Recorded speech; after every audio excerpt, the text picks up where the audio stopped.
वैद्यं वास्तवमत्र वस्तु शिवदं तापत्रयो न मूलनम्।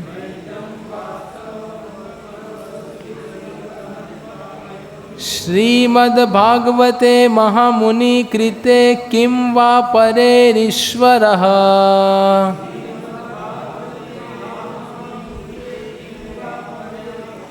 सद्यो हृदयवरुदयेऽत्र कृतिभिः शुश्रूभिस्तत्क्षणात्।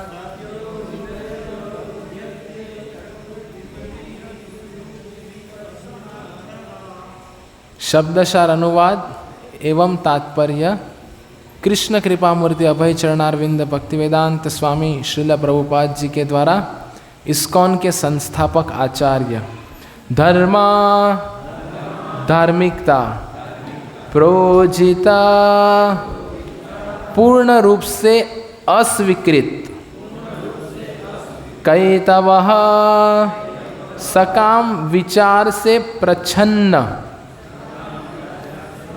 अत्र यहाँ परम सर्वोच्च निर्मत्सराणाम 100% शुद्ध हृदय वालों के सताम भक्तों के वैद्यम जानने योग्य वास्तवम वास्तविक अत्र यहाँ वस्तु श्रीवदम कल्याण तापत्रय 3 प्रकार के कष्ट उन्मूलनम समूल नष्ट करना श्रीमद् सुंदर भागवते श्रीमद् भागवत पुराण में महामुनि श्रील व्यासदेव द्वारा कृते संकलन किया गया रचना की गई। किम क्या है वा आवश्यकता परे अन्य ईश्वरः परमेश्वर सद्य तुरंत हृदय में अवरुधयते दृढ़ हो गया अत्र यहाँ कृति भी पवित्र व्यक्तियों द्वारा शुश्रूषुभि संस्कार द्वारा तत्क्षणात् अविलंब। अनुवाद। सब कान को खोल के ध्यान से सुनिए, कोई सो मत जाइए। थोड़ा ध्यान देंगे तो कभी नहीं सो पाएंगे, तो ध्यान दे के सुनिए सब लोग। यह श्रीमद् भागवत पुराण भौतिक कारणों से प्रेरित होने वाले समस्त धार्मिक कृत्यों को पूर्ण रूप से बहिष्कृत करते हुए सर्वोच्च सत्य का प्रतिपादन करता है, जो पूर्ण रूप से शुद्ध हृदय वाले भक्तों के लिए बोधगम्य है। यह सर्वोच्च सत्य वास्तविकता है, जो माया से पृथक होते हुए सबके कल्याण के लिए है। ऐसा सत्य 3 प्रकार के संतापों को समूल नष्ट करने वाला है। महामुनि श्रील व्यासदेव द्वारा अपनी परिपक्व अवस्था में संकलित यह सुंदर श्रीमद् भागवत पुराण ईश्वर साक्षात्कार के लिए अपने आप में पर्याप्त है। तो फिर अन्य किसी शास्त्रों की क्या आवश्यकता है? जैसे ही कोई ध्यान पूर्वक तथा विनीत भाव से श्रीमद् भागवतम के संदेश को सुनता है, वैसे वैसे ज्ञान के इस संस्कार अनुशीलन से उसके हृदय में परम भगवान स्थापित हो जाते हैं। ओम अज्ञानतिमिरन्धस्य ज्ञानाञ्जनशलाकया चक्षुरोन्मीलितं येन तस्मै श्री गुरुवे नमः। श्रीचैतन्यमनोभीष्टं स्थापितं येन भूतले स्वयं रूप कदा मह्यं ददाति स्वपदान्तिकं। वन्देऽहं श्रीगुरो श्रीयुतपदकमलं श्रीगुरुन् वैष्णवांश्च।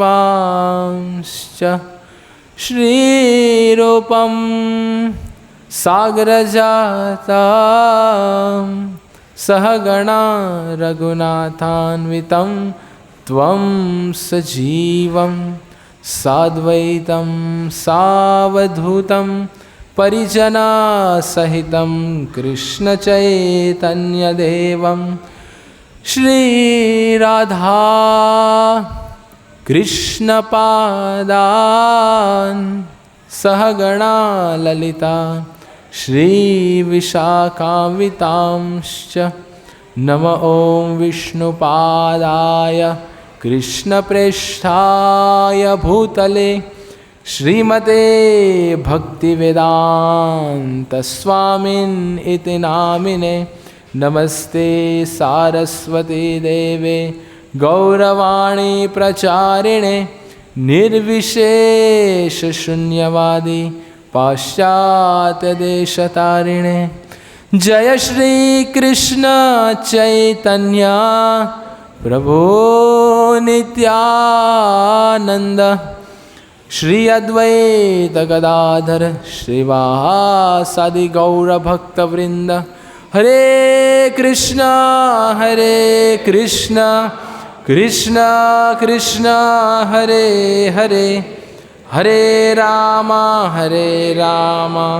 राम राम हरे हरे। हरे कृष्ण कृष्ण कृष्ण हरे हरे, हरे राम राम राम हरे हरे। हरे कृष्ण कृष्ण कृष्ण हरे हरे, हरे राम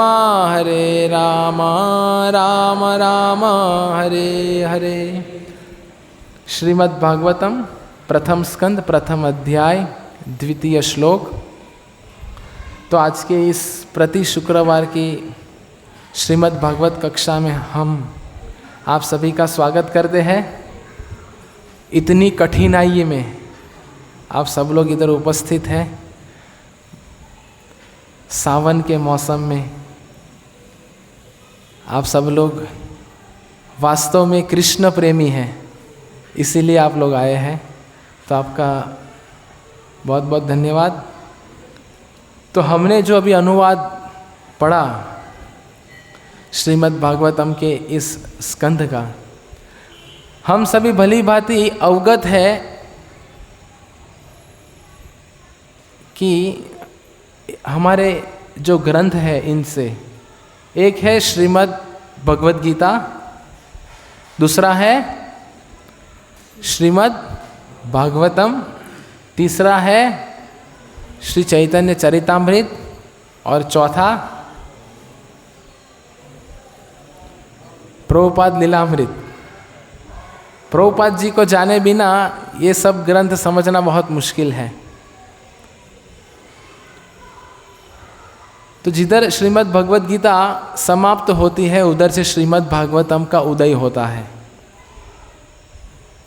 तो हमारे हरेक के हृदय में अज्ञान का अंधकार है,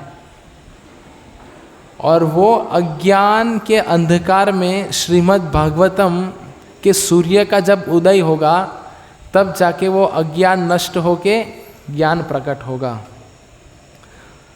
हम सब भली भांति जानते हैं कि हमारे सबके हृदय में परमात्मा स्थित है। तो इस श्लोक के अनुवाद में प्रभुपाद जी लिखते हैं कि जैसे जैसे ये ज्ञान का अनुशीलन होगा वैसे वैसे परम भगवान हमारे हृदय में स्थापित हो जाएंगे। तो आज के चर्चा का विषय क्या है?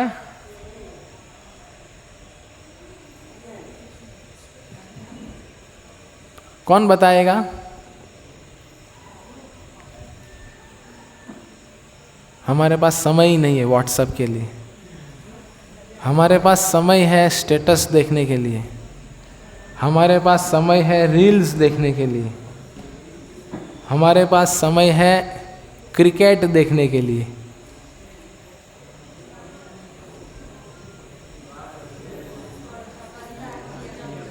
स्पर्धा अच्छी है या बुरी? तो ये प्रश्न मैं 2 बार पूछूंगा आपको। एक अभी शुरू में पूछ रहा हूं, बाद में अंत में पूछूंगा। अभी मैं प्रश्न पूछने के बाद हाथ ऊपर करके बताना है, जनरल में जवाब नहीं देना है। जनरल में क्या हम सब लोग बहुत सेफ रहते हैं। अभी प्रश्न ये है, स्पर्धा अच्छी है या बुरी?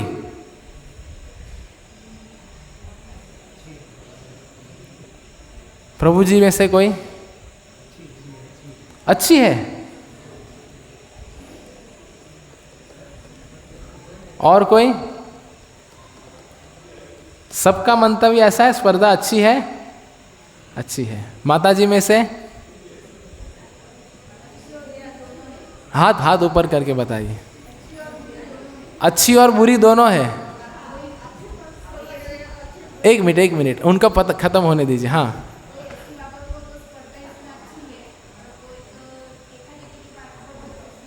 ओके। हाँ, पीछे माता जी।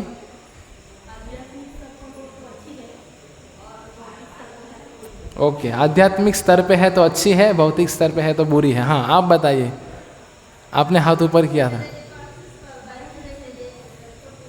ओके, कॉमन जवाब है। तो हम देखेंगे आगे आगे स्पर्धा अच्छी है या बुरी।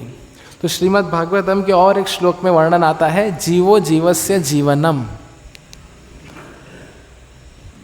जीवो जीवस्य जीवनम मतलब क्या?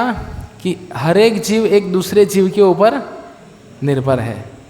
जैसे अभी बारिश का मौसम है तो सांप जो है वो मेंढक को खा जाता है ना। मेंढक है वो किसको खाते हैं? छोटे छोटे कीड़े को खाता है।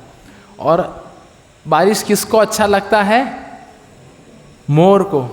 और मोर नृत्य करते करते अगर सांप को देख लेता है तो मोर सांप को खा लेता है। इसको कहते हैं जीवो जीवस्य जीवनम।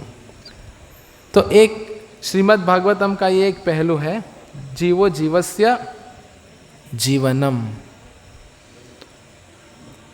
तो जब हम ये भौतिक संसार की जब चर्चा करते हैं, हम सब लोग भौतिक संसार में है ना, भव सागर में है, भव सिंधु में है हम सब लोग। तो भौतिक संसार में हम सब लोग हैं।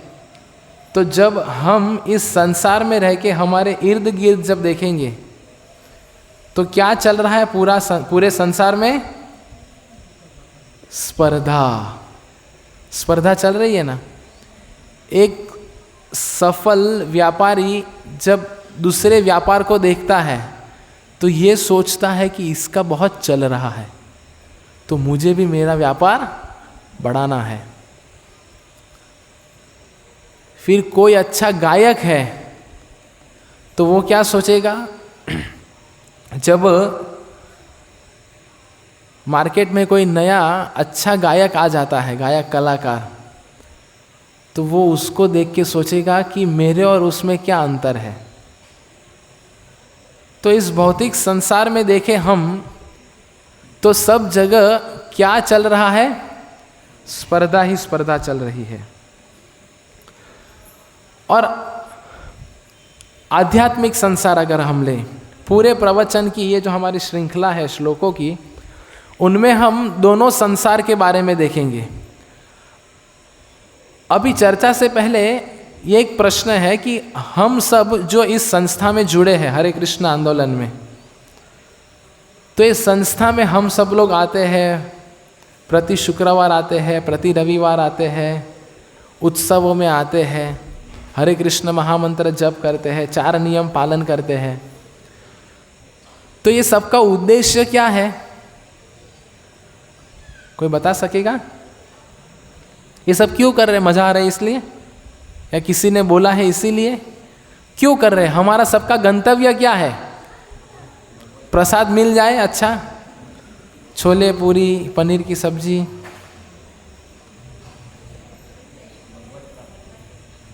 हाँ, क्या भगवत प्राप्ति हमारा सबका गंतव्य है। और हाँ, जोर से बोलिए जरा। ओके, गुरु वैष्णव और भगवान की प्रसन्नता, हाँ, उसका मतलब यही कि वही हमारा लाइन है कि हम सब भगवत धाम की ओर प्रस्थान करने का प्रयत्न कर रहे हैं। हाँ बोलिए। हाँ, जन्म मृत्यु जरा व्याधि दुख दोषानुदर्शनम, ये जो है जन्म मृत्यु का चक्कर, इससे ऊपर उठ के किधर जाना है? भगवान के धाम में। तो हमें भली भांति ये ज्ञात होना चाहिए कि आध्यात्मिक संसार कैसा है। जब आध्यात्मिक संसार कैसा है, क्या है, वो समझ में आएगा तभी तो जाके हम उधर जाने का प्रयत्न करेंगे ना, नहीं तो क्यों करेंगे। तो ये पूरे प्रवचन में हम भौतिक संसार और आध्यात्मिक संसार के बारे में बताते रहेंगे। तो आपको थोड़ा दिमाग को कसना पड़ेगा कि कौन सी चर्चा कौन से संसार के बारे में हो रही है। आखिरी में प्रश्न पूछेंगे, जो जवाब देंगे उनको प्रसाद मिलेगा। तो जीवो जीवस्य जीवनम, ये भौतिक संसार में चलता है।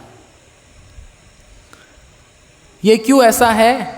क्योंकि हम सब लोग इस संसार में जीवन जी रहे हैं स्व केंद्रित जीवन। समझ रहे हैं आप लोग? स्व केंद्रित मतलब खुद को केंद्र में रख के हुए, मेरा क्या, मेरे खाने का क्या। इसीलिए सब लोग एक दूसरे को खा रहे हैं ना। हम सब्जियां खा रहे हैं, बाकी पशु अन्य चीज़ों को खा रहे हैं, कोई एक जीव अन्य जीव को खा रहे हैं। तो ये सब क्यों चल रहा है माजरा? क्योंकि प्रश्न आखिरी में ये होता है कि मेरा क्या। आध्यात्मिक संसार में चेतना क्या है? मेरा जो होगा वो चलेगा। प्रसन्नता किसकी चाहिए मुझे? भगवान कृष्ण की। अगर भगवान कृष्ण और गुरु मेरी सेवा और मेरी साधना से प्रसन्न है तो उनकी प्रसन्नता मेरे लिए सर्वोपरि है। परम पूज्य भक्ति विकास स्वामी महाराज का अभी एक श्रील प्रभुपाद जी के तात्पर्य में से एक उन्होंने भेजा कि मुझे तकलीफ हो रही है, अगर मैं जप कर रहा हूँ, सेवा कर रहा हूँ, ये विधि में अगर मुझे तकलीफ हो रही है, पर ये तकलीफ से अगर भगवान कृष्ण प्रसन्न है तो मैं जीवन के अंत तक वो तकलीफ सहन करने के लिए तैयार हूँ। समझ में आ रहा है आप सब लोग को?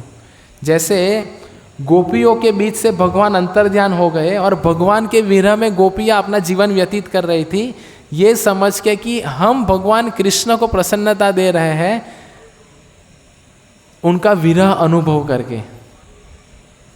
देखो, जब जिनकी हम आराधना करते हैं वो हमारे सामने है तो उनके प्रति मान सम्मान और उनके वचनों को पालन करना बहुत सरल है।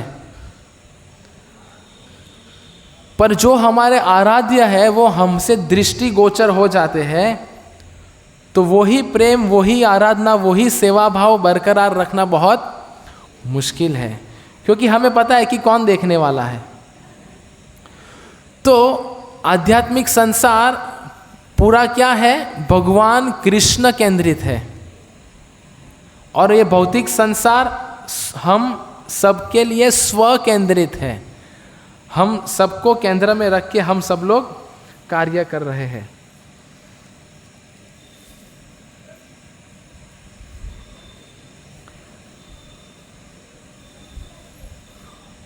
तो जो हम ये स्पर्धा के बारे में चर्चा कर रहे हैं, तो हम महाभारत में भी अगर देखें तो दुर्योधन और पंच पांडव, दुर्योधन के जीवन में क्या था? स्वकेंद्रित, मुझे राज्य चाहिए। देखो, रावण और दुर्योधन की अगर हम तुलना करें तो रावण को क्या चाहिए था? पर स्त्री चाहिए थी। और दुर्योधन को क्या चाहिए था? दूसरों की जमीन चाहिए थी। तो ये दो सिलसिला हमेशा हर एक के जीवन में इस भौतिक संसार में चलता रहता है कि नहीं? आज ये पूरा संसार क्या चल रहा है? रावण को ध्यान में रख के चल रहा है। बगल की प्लेट वालों की में हम पहले देखते हैं, अरे भाई खुद की प्लेट में क्या है वो तो देखो। और सब लोग दूसरों की जमीन हड़पना चाहते हैं।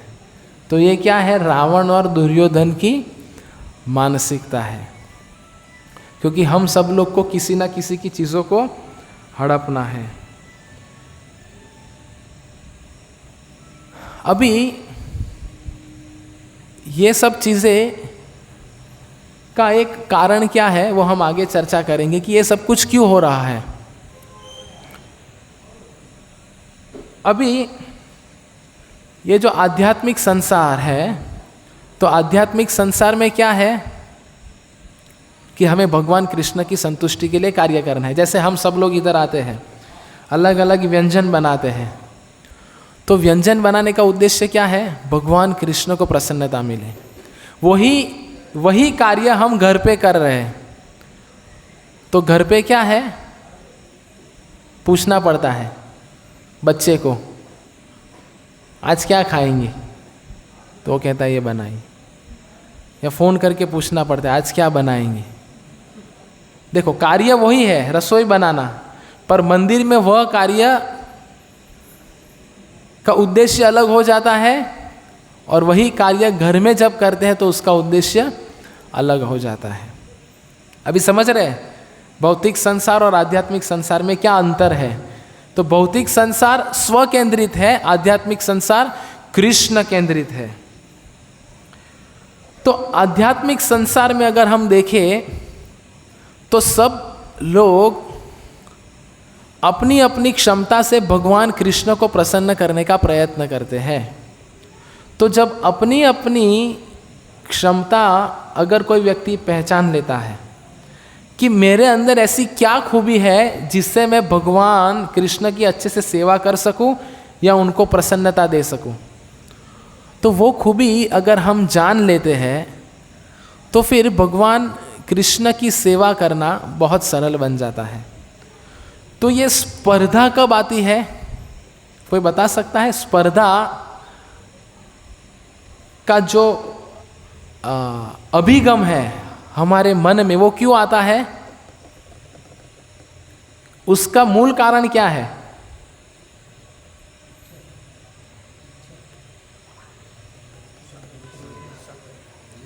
द्वेष, ईर्ष्या, है कि नहीं? जैसे हम सब सेवा कर रहे हैं सब साथ में मिलके, और अगर किसी एक व्यक्ति की सराहना हो रही है, सब माताओं ने मिलके भगवान के लिए भोग बनाया और किसी एक ही माता का गुणगान हो रहा है, तो हमारे मन में तुरंत क्या विचार आएगा? उसने अकेले ने थोड़ी बनाया है, अगली बार बताता हूँ, जन्माष्टमी आ रही है, देखती हूँ।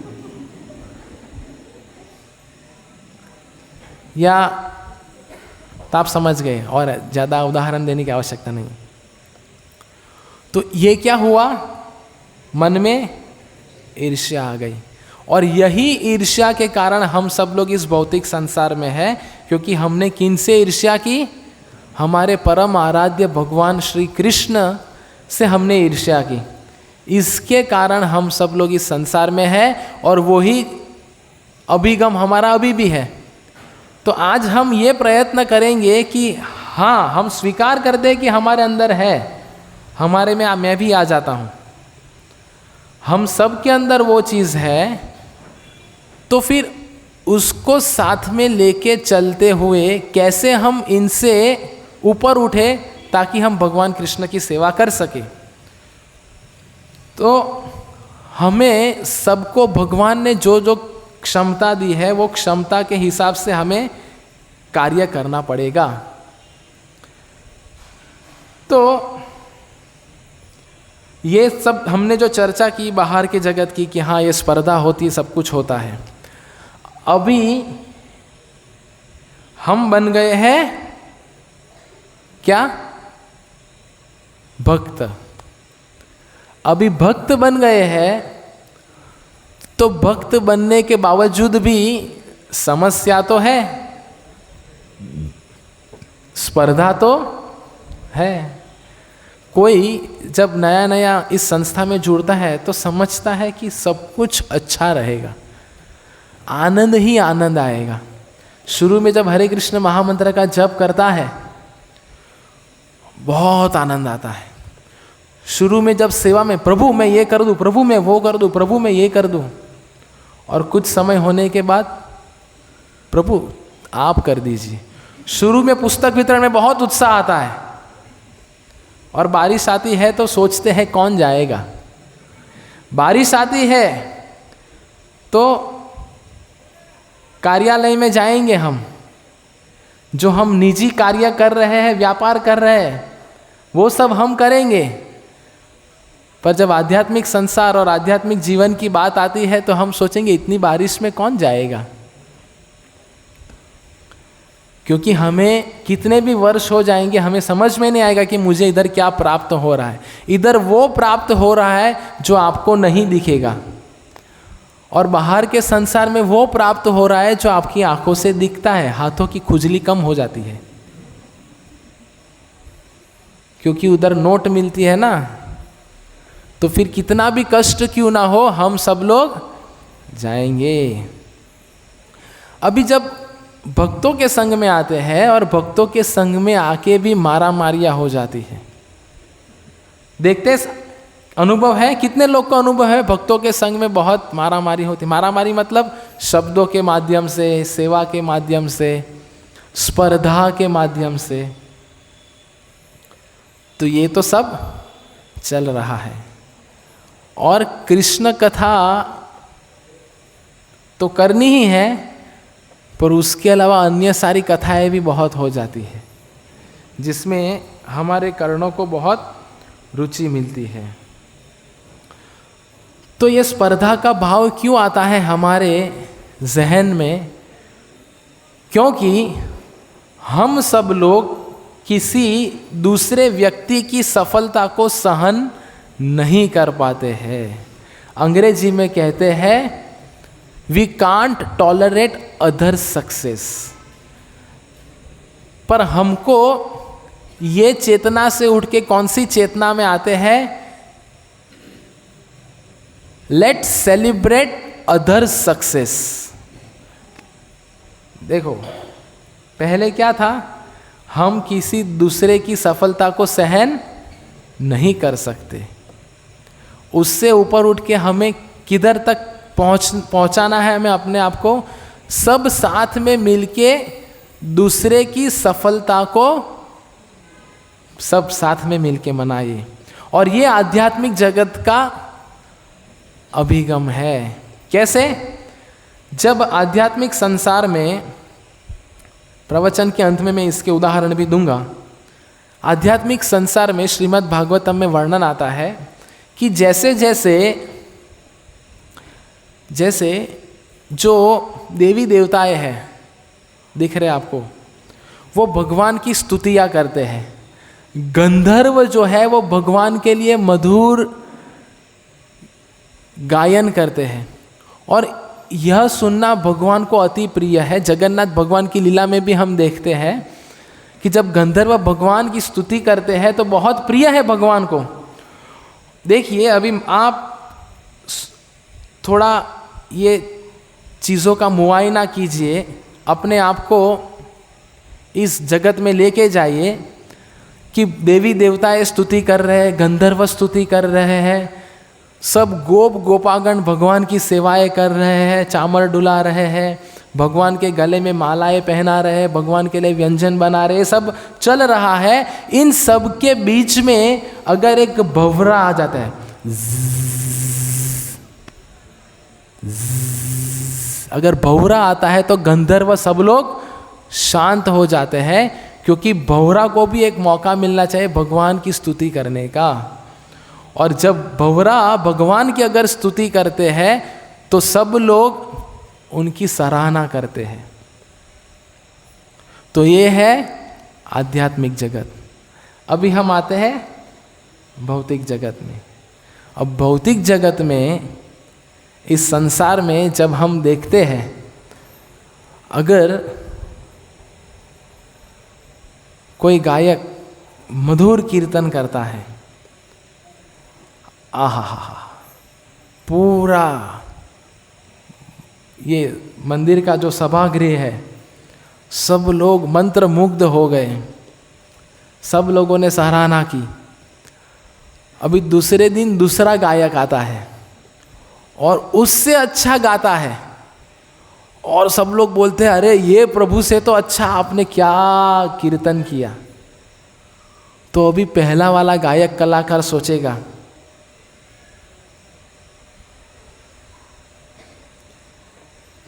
आजकल आके बहुत लोगों की वाहवाही सहन कर रहा है, बहुत फूल रहा है, बेटा देखता हूं। तो अगली बार क्या करेगा, उसके हाथ में माइक ही नहीं आने देगा, वही गाएगा मंगल आरती, नरसिंह स्तुति, तुलसी वंदना, शिक्षाष्टकम, नाम अपराध, संध्या आरती, गौर आरती, सब कुछ वही गाएगा। माइक का लाल बन जाएगा वो क्या करेगा, छोड़ेगा ही नहीं। तो ये सबके अंदर वो भावना है, क्योंकि वो चाहते हैं कि भगवान को मेरा पसंद है। पर भगवान को क्या पसंद है, जब आप किसी दूसरों को कहेंगे भगवान की आप स्तुति कीजिए, और अगर दूसरे को आप भगवान की स्तुति करने में आप उनको आगे बढ़ा रहे हो, तो भगवान वह ज़्यादा प्रिय करते हैं। जैसे बिल्ली मरा में मैं कह रहा था कि जो भगवान का भक्त है, भगवान कहते हैं वो मेरा भक्त नहीं है, नहीं है। तो फिर इतने साल से क्या कर रहे हैं आप लोग, अगर भगवान के भक्त ही नहीं है तो भगवान कहते हैं मेरे भक्त के भक्त बनिए। और भक्त के भक्त बनना सुनने में बहुत अच्छा लगता है, लेकिन बनना बहुत कठिन है। तो ये आध्यात्मिक जगत का यह मनोभाव है। तो श्रील प्रभुपाद जी का एक पत्र है 7 दिसंबर 1971 का। वो पत्र जय तीर्थ प्रभु को श्रील प्रभुपाद जी लिख रहे हैं, और वो पत्र में श्रील प्रभुपाद जी कह रहे हैं कि स्पर्धा अच्छी है।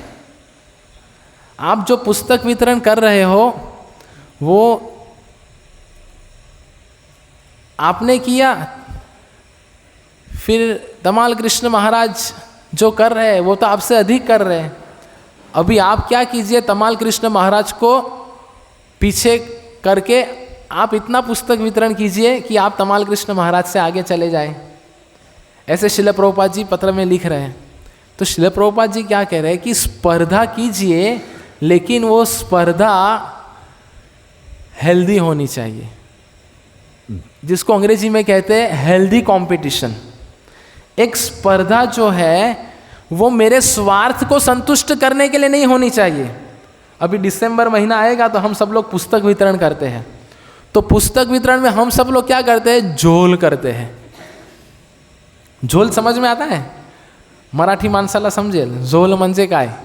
झोल करते मतलब गड़बड़ करते हैं। दान की लक्ष्मी को पुस्तक वितरण की लक्ष्मी में क्यों? क्योंकि अंत में मेरा स्कोर ये माता जी से ज़्यादा दिखना चाहिए, या ये प्रभु जी से मेरा स्कोर ज़्यादा दिखना चाहिए। हम भली भांति समझते हैं कि भगवान तो ये सब कुछ देख रहे हैं, तो ऐसी स्पर्धा नहीं करनी है। तो ये स्पर्धा में क्या भाव आ गया कि मेरा स्कोर ज़्यादा दिखना चाहिए, मेरा स्कोर ज़्यादा दिखना चाहिए, मेरा गुणगान होना चाहिए, सब लोगों ने मेरी सराहना करनी चाहिए। इतने वर्ष से मैं पुस्तक वितरण का भीष्म पितामह हूँ, आपको पता नहीं कि मेरे से आगे कोई गया नहीं, कभी जाएगा नहीं, और मैं जाने दूंगी नहीं। पर हमारा भाव क्या होना चाहिए कि श्रील प्रभुपाद जी, स्पर्धा जो है वो दूसरों के साथ में नहीं, अपने आप में होनी चाहिए। कि पिछले दिसंबर को मैंने पुस्तक वितरण किया था, उसमें मैं इतनी किताब बांट पाया था, इस बार मैं श्रील प्रभुपाद जी से प्रार्थना करके जाऊंगा या जाऊंगी, और पिछले वर्ष से मैं अधिक पुस्तक वितरण करने का प्रयत्न करूंगी या करूंगा। तो स्पर्धा किसके साथ करनी है? अपने आप के साथ करनी है, वो है हेल्दी कंपटीशन।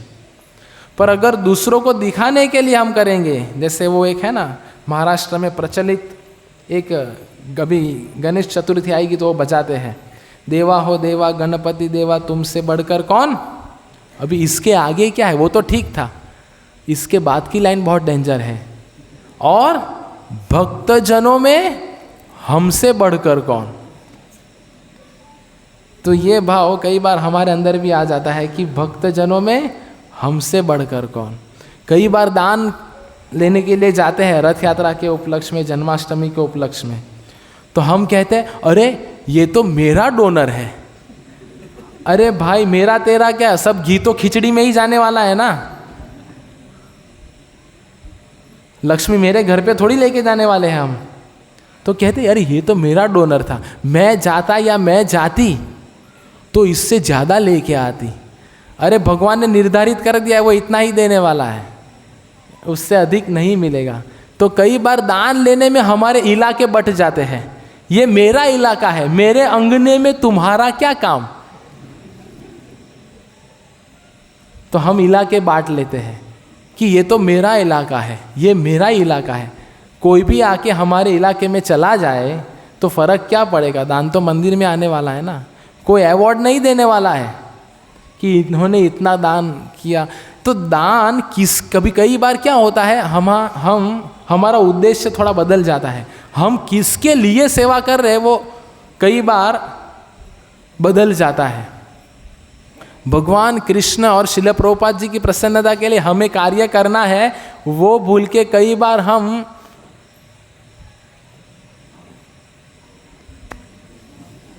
अन्य लोग को प्रसन्न करने के चक्कर में गड़बड़ कर बैठते हैं। क्योंकि अपेक्षा का बड़ा गुब्बारा लेके आते हैं कि मैंने इतना लाया, मैं जाऊंगा दूंगा तो मेरी प्रशंसा होगी, और जब जाते हैं देते हैं तो कोई भाव भी नहीं देता। तो फिर फॉर्मूला में, सूत्र में गड़बड़ हो जाती है। संकलन અને विकलन फेरवी नाखे मगजनु संतुलन, जो 12वीं पढ़ते हैं उनमें आता है संकलन विकलन। तो जब तक हम दूसरों से स्पर्धा करते रहेंगे तब तक आगे उठ पाना, आगे बढ़ पाना बहुत मुश्किल है। तो स्पर्धा जो है वो अपने आप में होनी चाहिए। तो भगवान कृष्ण की प्रसन्नता के लिए अगर कार्य करेंगे तो बहुत सारी चीज़ें संभव है। जैसे महाभारत का जो हमने उदाहरण लिया था प्रारंभ में, दुर्योधन का और पांडवों का। तो पंच पांडव में क्या था, अर्जुन जो था वो भगवान का सखा था, वो कभी भगवान के साथ का उनका व्यवहार हमेशा सखा का रहा। जो नकुल और सहदेव थे वो भगवान को जब भी देखते थे साष्टांग प्रणाम करते थे। और जब युधिष्ठिर महाराज के बारे में हम देखें तो युधिष्ठिर महाराज को भगवान कृष्ण प्रणाम करते थे, क्योंकि युधिष्ठिर महाराज धर्मराज थे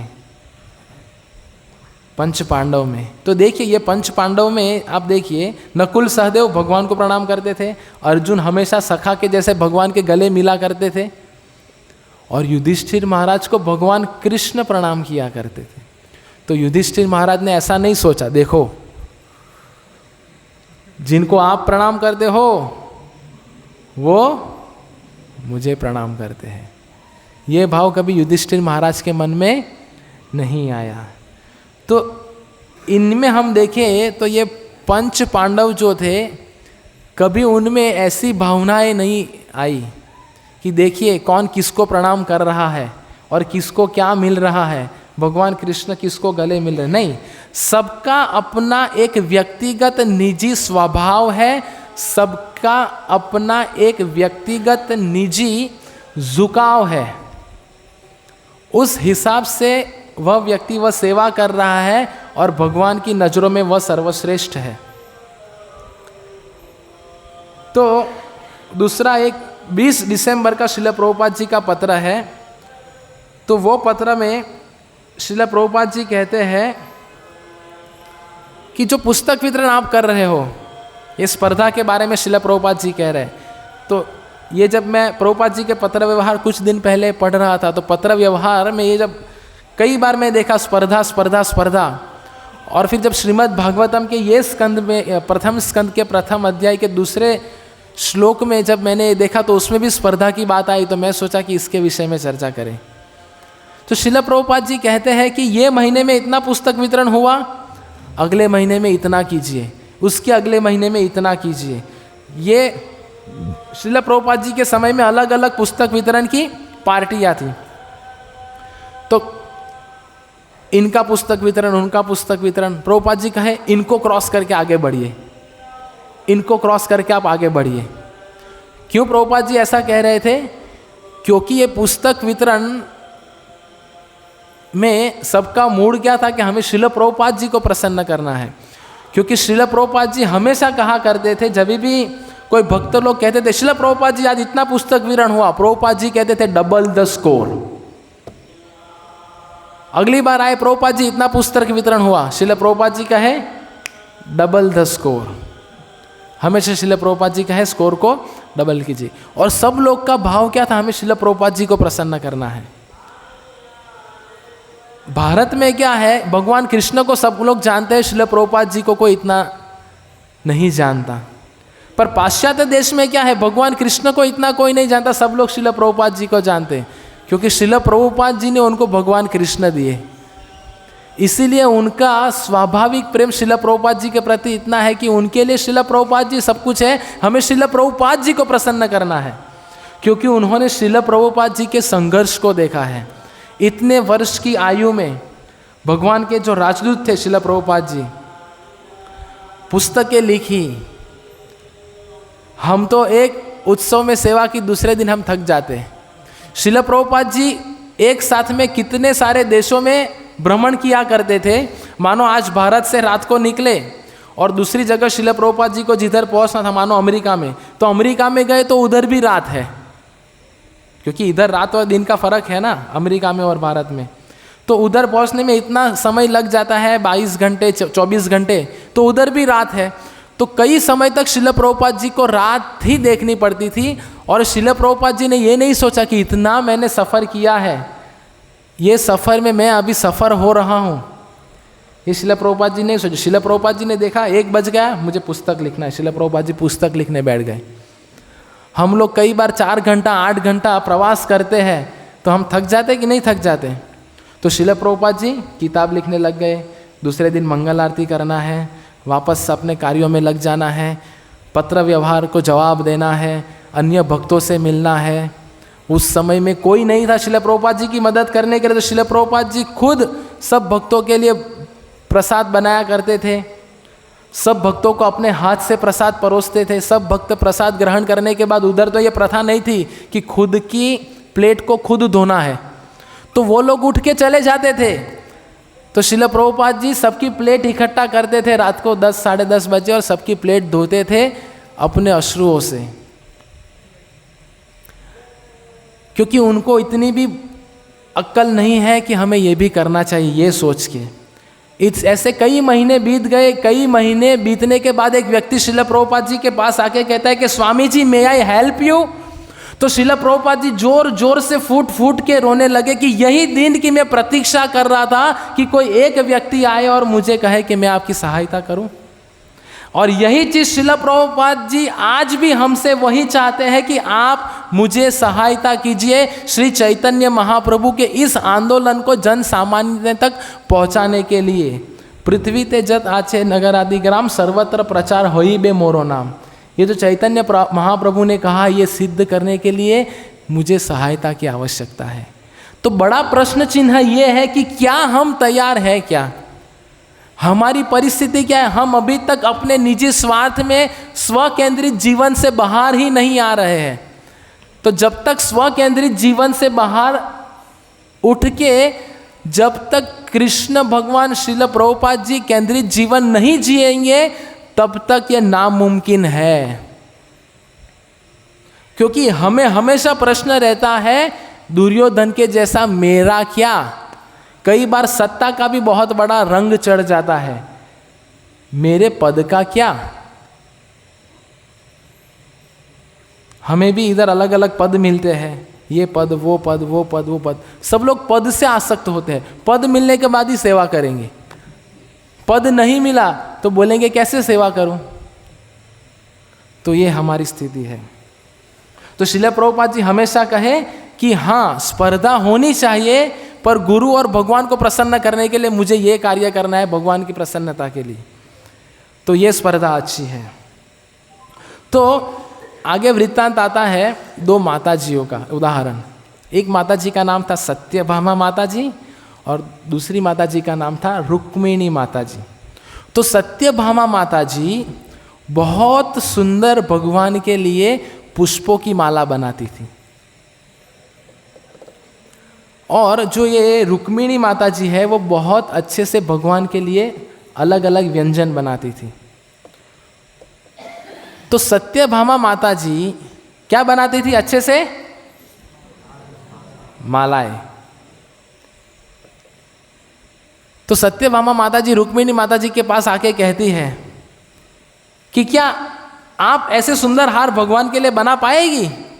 मुझे तो ये भगवान राधा माधव की एक माला अच्छे से बनाने के लिए, मोती पिरो पिरो के बनाने के लिए 7 घंटे लगते हैं। वो माताजी 7 घंटे केवल मालाएं बनाती थी भगवान के लिए। तो उनके अंदर क्या आ गया था? अहंकार। और वो स्पर्धा करने लगी कि मेरे से अच्छा कोई नहीं बना सकता। ये हम सबकी बात है। तो वो रुक्मिणी माताजी से कहने लगी क्या आप कर सकते हैं ये? फिर रुक्मिणी माताजी कहे ठीक है, मैं भी दिखाती हूँ। मैं भगवान के लिए 3 घंटे में अच्छे अच्छे कई सारे व्यंजन बना सकती हूँ, क्या आप बना सकती है? वो बोले नहीं। अभी सत्यभामा माताजी ने रुक्मिणी माताजी से पूछा आप मालाएं बना सकती है? माताजी बोले नहीं। तो सत्यभामा माताजी जो है वो माला बनाने में माहिर है और रुक्मिणी माताजी व्यंजन बनाने में माहिर है। तो दोनों की खासियत अलग अलग है। अगर दोनों अपने अपने दायके में रह के अपनी अपनी सेवा अच्छे से करेंगे तो दोनों भगवान को अच्छे से प्रसन्न कर पाएंगे। वैसे हमारे अंदर भी भगवान ने कुछ न कुछ दिया हुआ है, उसको पहचान के अगर उस हिसाब से अगर हम भगवान की सेवा करेंगे तो ये द्वेष जो है दूसरों के लिए वो कभी नहीं आएगा। क्योंकि हमें हमेशा क्या सोचना है कि ठीक है, मैं अगर माला अच्छी बना सकती हूँ तो मैं माला बनाऊंगी, तो मैं दूसरे से क्यों अपेक्षा रखूं कि वो अच्छी माला बना पाएगी नहीं बना पाएगी। या मैं अगर अच्छे व्यंजन बना पा रही हूँ तो मैं भगवान के लिए व्यंजन बनाती रहूंगी, और जो मुझे सहायता करने आएगा भगवान की उसके ऊपर कृपा है। समझ रहे हैं आप लोग? तो स्पर्धा का इधर कोई पर्याय ही नहीं है, स्पर्धा का कोई स्थान ही नहीं है। कैसे स्पर्धा आएगी? क्योंकि ये ईर्ष्यावश होता है कि मैं अच्छा कर रही हूँ, मैं अच्छा कर रहा हूँ, मैं मेरे अलावा ये रथ यात्रा की सेवा कोई या जो भी त्यौहार है उसकी सेवा कोई कर ही नहीं पाएगा। ये पूरा मैनेजमेंट मैंने किया। हम कितना भी मैनेजमेंट करें, अगर भगवान ने जोरदार बारिश बरसा दी तो सबका मैनेजमेंट निष्फल हो जाएगा, कोई मैनेजमेंट काम नहीं करेगा।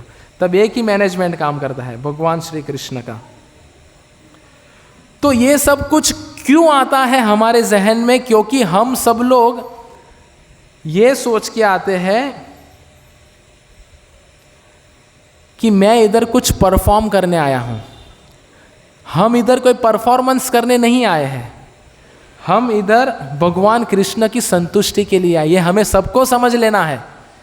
कई बार हम ये सोचते हैं कि जब तक ये सोचते रहेंगे, जैसे कोई कलाकार है, कीर्तनकार है, तो सोचेगा अच्छा मैं जब कीर्तन में आता हूँ तो मेरे साथ मृदंग player, harmonium player, Kartar player, violin बजाने वाले सब लोग आ जाते हैं, इसको कहते हैं कलाकार। ये परफॉर्म करने आए, कृष्ण की संतुष्टि के लिए नहीं आए। या कोई सोचेगा कि मैं ये करने आया, वो करने आया। तो जब तक हमारा परफॉर्मेंस का भाव है, अभिगम है, तब तक मुश्किल है ये भौतिक आध्यात्मिक चेतना को बना पाना। पर अगर हम ये चेतना से आएंगे कि मैं जो भी कार्य करूँगा मैं भगवान कृष्ण की संतुष्टि के लिए करूँगा, तो उसमें स्पर्धा का कोई स्थान नहीं है। जैसे ही हम मंदिर के प्रांगण में आते हैं तो सबसे पहले हमारे मन में, हमारे जहन में ये आना चाहिए कि मैं इधर सेवा करने आया हूँ, सेवा लेने नहीं आया हूँ। कई बार हमें ऐसा हो जाता है, मैं आया और हरे कृष्ण नहीं बोला, इतना एटीट्यूड। दूसरी बार तू मुझे बोल, मैं तुझे नहीं बोलूँगा। तो ये हो जाता है।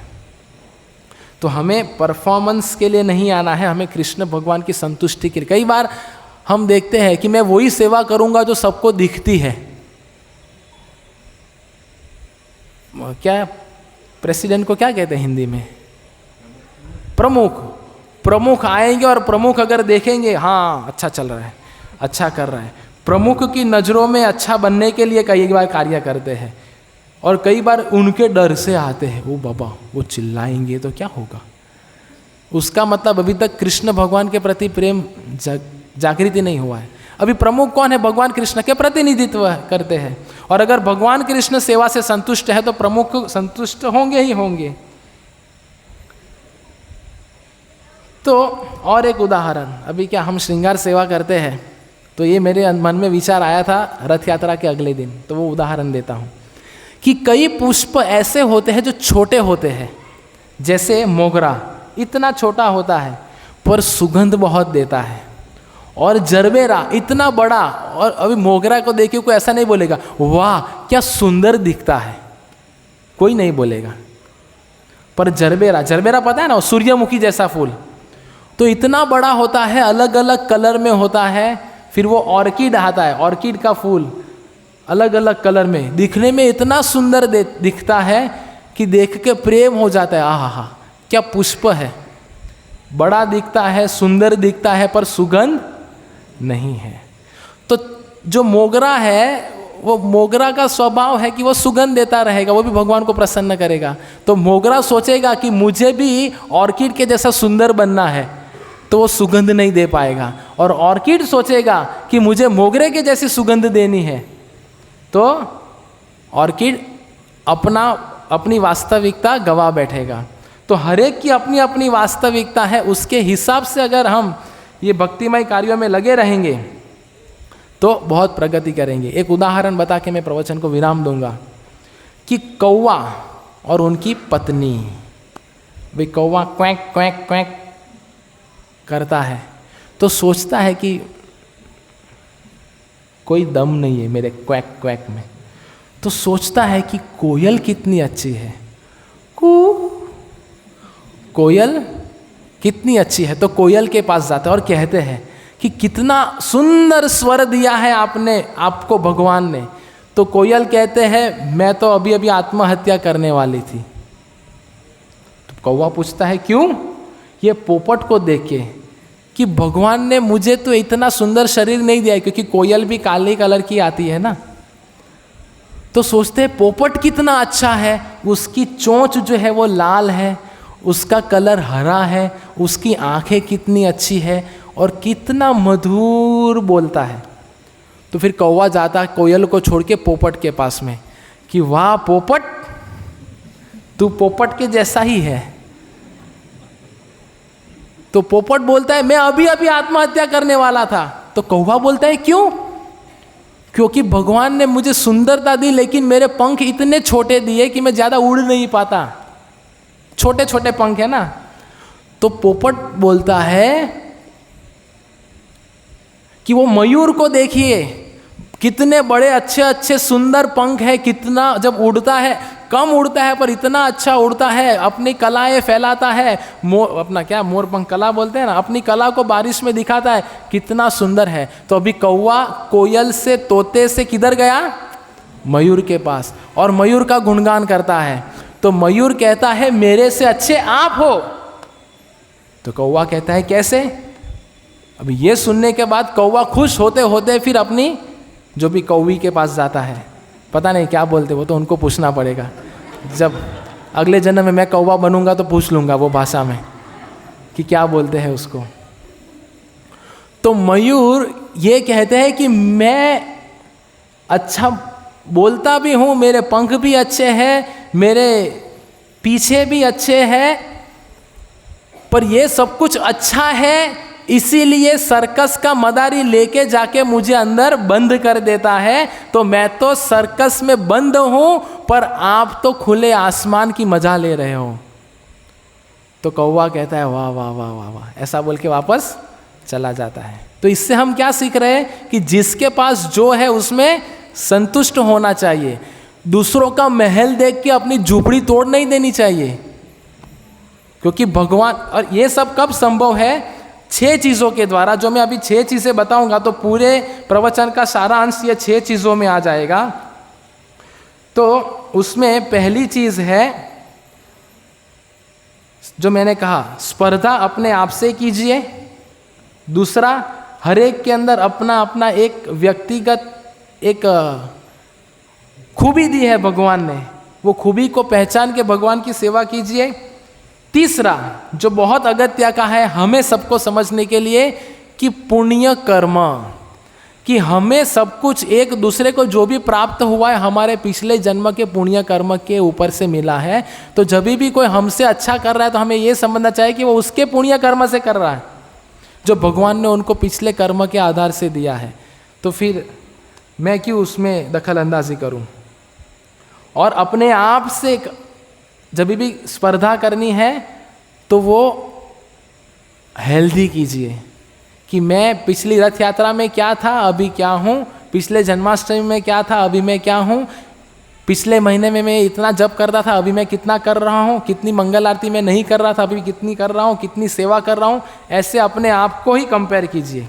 और 5वां है कि टीम वर्क, कि हमें सबके मिलके, जैसे अब भगवान को जो माला बनाई, अगर पूरे लाल कलर के फूल की बना दी तो इतना अच्छा नहीं दिखेगा, या पूरे सफ़ेद रंग की बना दी तो भी अच्छा नहीं दिखेगा। माता ये कहती है प्रभु अलग अलग कलर के फूल लाइए, उसमें भी ये कलर का फूल चाहिए। क्यों?